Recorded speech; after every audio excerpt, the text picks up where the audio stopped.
अच्छी खासी फीस ले ली जाती है, अच्छे खासे पैसे ले लिए जाते हैं, लेकिन ये चीज़ें आपको नहीं बताई जाती हैं कि हमें क्या खाना चाहिए या नहीं खाना चाहिए। तो इसके लिए इस वीडियो को पूरा ज़रूर देखें। ये फ्री ऑफ कॉस्ट वीडियो आपको मैं डिलीवर कर रहा हूँ और ये टोटली साइंटिफिक डेलिब्रेशन है। ये पूरी अच्छे तरीके से ऑथेंटिक एंड साइंटिफिक डेलिब्रेशन मैं आपको फ्री ऑफ कॉस्ट दे रहा हूँ। इस वीडियो को अंत तक ज़रूर देखें और अपने दोस्तों के साथ, ज़्यादा से ज़्यादा दोस्तों के साथ शेयर करें और लाइक ज़रूर करें।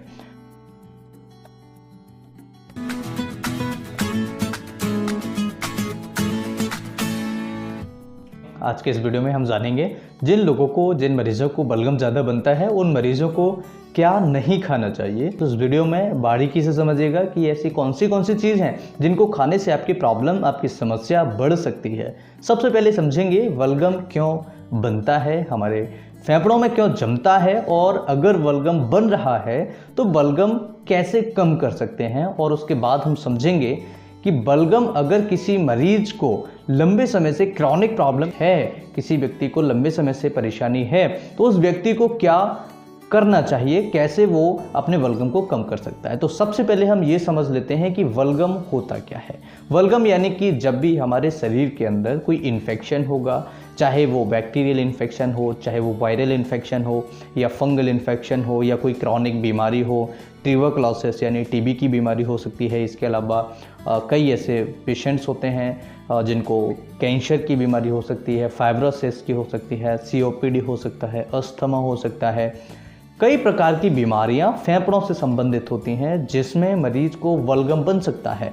अब अगर किसी को बलगम बन रहा है तो वो बलगम को कैसे हम कम कर सकते हैं, और अगर बलगम किसी मरीज को किसी बीमारी की वजह से बन रहा है तो क्या करना चाहिए। तो बलगम बनने के कई सारे कारण मैंने आपको बताए हैं, जिनमें जो मोस्ट कॉमन होता है वो होता है फ्रिक्वेंट होने वाला इन्फेक्शन। फ्रिक्वेंट होने वाला इन्फेक्शन से सीधा मतलब है कि मरीज को बार बार जुकाम, खांसी, कॉमन कफ कोल्ड होता रहता है, या इसके अलावा होता है एलर्जी। अगर किसी व्यक्ति को एलर्जी है तो अगर फ्रिक्वेंट इन्फेक्शन होगा या एलर्जी की किसी को शिकायत है तो उस मरीज को बलगम बनने के चांसेस बढ़ जाते हैं, क्योंकि उसको बार बार इन्फेक्शन होगा। देन उसके बाद में हो सकता है किसी मरीज को ट्यूबरकुलोसिस हो, यानी कि टीबी की बीमारी। तो टीबी की बीमारी में क्या होता है, मरीज का जो इन्फेक्शन होता है वो धीरे धीरे बढ़ता जाता है। जब इन्फेक्शन बढ़ता है तो उस मरीज को बलगम बनने की समस्या भी लंबे समय तक परेशान करती है और उसको ज़्यादा बलगम बनना स्टार्ट हो जाता है। तो ये सारी चीज़ें आपको ध्यान रखनी होगी। जब भी हमारे फेफड़ों में बलगम इकट्ठा होता है तो आपको कुछ परेशानियां और एडिशनल में हो सकती हैं, जिन्हें हम जटिलताएं या कॉम्प्लिकेशंस कहते हैं। तो इनमें कौन से ऐसे कॉम्प्लिकेशंस हो सकते हैं, सांस लेने में आपको तकलीफ हो सकती है, आपको हो सकता है कि फेफड़ों में और दुगनी स्पीड से आपका इन्फेक्शन बढ़ जाए। इसके अलावा फेफड़ों के अंदर जो ऑक्सीजन की मात्रा है वो कम होती चली जाएगी। जब फेफड़ों के अंदर ऑक्सीजन की मात्रा कम होगी तो हमारी पूरी बॉडी में ऑक्सीजन की मात्रा कम होगी। अब बच्चों में या बड़ों में, बुजुर्ग जो हमारे ओल्ड सिटीजन्स हैं, उनमें जब ये जमता है बलगम हमारे फेफड़ों में, उनके फेफड़ों में, तो उनको घड़ जैसी आवाज़ आती है। वो क्यों आती है कि जो हमारा एयरवे है उसमें ऑब्स्ट्रक्शन हो रहा है। जब भी एयरवे में ऑब्स्ट्रक्शन होगा शरीर में, अगर ऐसी कोई प्रॉब्लम है तो आपको याद रखिएगा कोई ना कोई दिक्कत होगी। तो अगर फेफड़ों में बलगम जम रहा है, एयरवे में जम रहा है, यानी कि ट्रैकिया के अंदर, ट्रैकिया के आसपास कहीं जम रहा है, तो उस मरीज को दिक्कत आएगी और उसको गड़गड़ जैसी आवाज़ आएगी। पहचानने का सबसे अच्छा तरीका है, अगर आप स्टेथोस्कोप से चेक कर रहे हैं तो बहुत अच्छी बात है। अगर आप स्टेथोस्कोप से चेक नहीं कर रहे हैं तो आप उसके पास में जैसे मरीज के में जाएंगे और उसको बलगम अगर ज़्यादा बनता है, निमोनिया की ज़्यादा शिकायत है, तो उसको गड़गड़ जैसी आवाज़ उसकी छाती से देखने को मिलेगी। जब भी वो सांस खींचेगा या जब भी वो सांस छोड़ेगा तो उसको ऐसी शिकायत होगी। ठीक है, तो ये एक साइन है, ये एक सिम्टम्स है। इसकी मदद से हम पहचान सकते हैं कि किसी मरीज को, किसी व्यक्ति को फेफड़ों के अंदर बलगम बन रहा है और उसको बलगम इकट्ठा हो रहा है, राइट। इसके अलावा और क्या कॉम्प्लिकेशंस हो सकते हैं, तो उसमें सबसे जो मोस्ट कॉमन कॉम्प्लिकेशंस था वो है कि मरीज को निमोनिया जल्दी हो सकता है। निमोनिया बार बार होगा क्योंकि इन्फेक्शन अगर है वहाँ पर प्रेजेंट तो निमोनिया ज़्यादा हो सकता है सीवियर कंडीशन हो सकती है, और जब सीवियर निमोनिया होता है तो उसके भी कई सारे कॉम्प्लिकेशंस होते हैं। पेशेंट की ब्लड रिपोर्ट्स पूरी सारे जो पैरामीटर्स होते हैं वो डिस्टर्ब आएंगे, WBCs बढ़ जाएगा, और भी कई सारे ऐसे सेल्स होते हैं जो बड़े हुए देखने को मिलेंगे।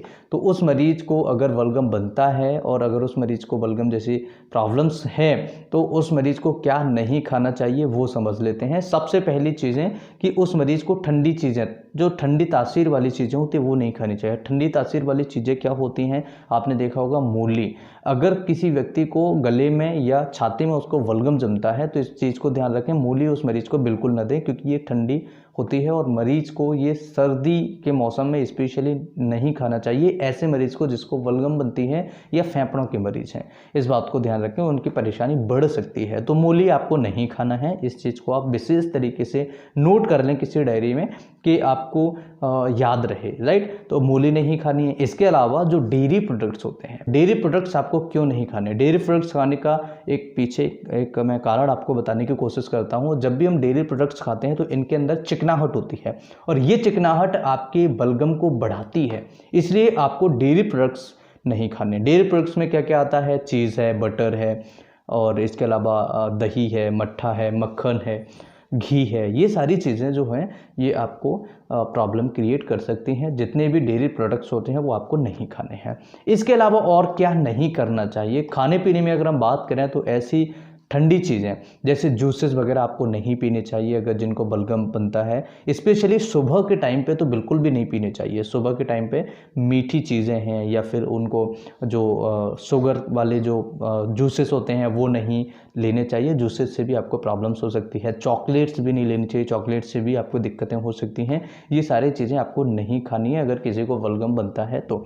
इसके अलावा और क्या नहीं करना चाहिए, ऐसी जगहों पर न जाएं जहाँ पर ठंडा मौसम ज़्यादा रहता है या फिर ऐसी सिचुएशन जहाँ पर ठंडी ज़्यादा रहती है तो प्रॉपर तरीके से कपड़े पहन के जाएं जिससे कि आपको सर्दी ना लगे। अगर सर्दी लगेगी तो फिर आपकी ये जो बलगम वाली समस्या है वो बढ़ जाएगी, राइट। इसके अलावा फ्रीज की रखी हुई चीज़ें आपको नहीं खाना है। फ्रीज में कई सारी चीज़ें लंबे समय तक हम रखे रहते हैं, वो चीज़ें आपको परेशान करेगी, वो चीज़ आपको दिक्कत करेगी। फ्रीज का अगर मटेरियल खाना है तो उसका सबसे अच्छा तरीका ये होता है, आज हमने फ्रिज में रखा और फ्रिज में से निकाला तो कम से कम 1 घंटे उसे बाहर रखें। जैसे ही वो 1 घंटे फ्रिज के बाहर रहेगा उसकी जितनी भी फ्रिज की जो उसके अंदर जो केमिकल्स गए हैं या जो साइड इफ़ेक्ट्स हैं वो हमें नहीं दिखाएगा, राइट। तो ये चीज़ आपको ध्यान रखनी होगी। फ्रिज की रखी हुई चीज़ें बिल्कुल भी नहीं खाना है, सारी अवॉइड्स करें। इसके अलावा ठंड में अगर आपको निकलना है तो कपड़े पूरे तरीके से पहने, और जो एलर्जी वाले एरियाज़ हैं जहाँ पर आपको लगता है कि धूल मिट्टी धुआं केमिकल्स फ्यूम्स या फिर पेट्स हेयर्स हैं या डस्ट माइट्स हैं, ये अगर रहते हैं तो इस एरिया में जाने की कोशिश अवॉइड करें, मतलब कि इस एरिया में जाने से बचें जिससे कि आपकी जो समस्या है वो नहीं बढ़े, राइट। तो ये सारी चीज़ें आपको देखनी होंगी। मुझे लगता है कि ये वीडियो आप सभी के लिए हेल्पफुल होगा। इस वीडियो को ज़रूर शेयर करें अपने दोस्तों के साथ। इस तरह के वीडियोस आपको बहुत कम देखने को मिलते हैं क्योंकि कोई नहीं बनाता है आजकल, किसी को कोई नहीं पड़ी है। आपसे उम्मीद यही रहेगी कि इस वीडियो को ज़्यादा से ज़्यादा लाइक करेंगे और ज़्यादा से ज़्यादा अपने दोस्तों के साथ शेयर करेंगे, क्योंकि ये जो फ्री ऑफ कॉस्ट में इन्फॉर्मेशन आपको दे रहा हूँ, ये इन्फॉर्मेशन पैसे खर्च करने के बाद भी आपको नहीं मिलती है। इसलिए मैं आपसे निवेदन यही करूँगा कि आप इस वीडियो को ज़्यादा से ज़्यादा शेयर करें। मैं फिर मिलता हूँ उसी तरीके से नई वीडियो में, तब तक के लिए नमस्कार।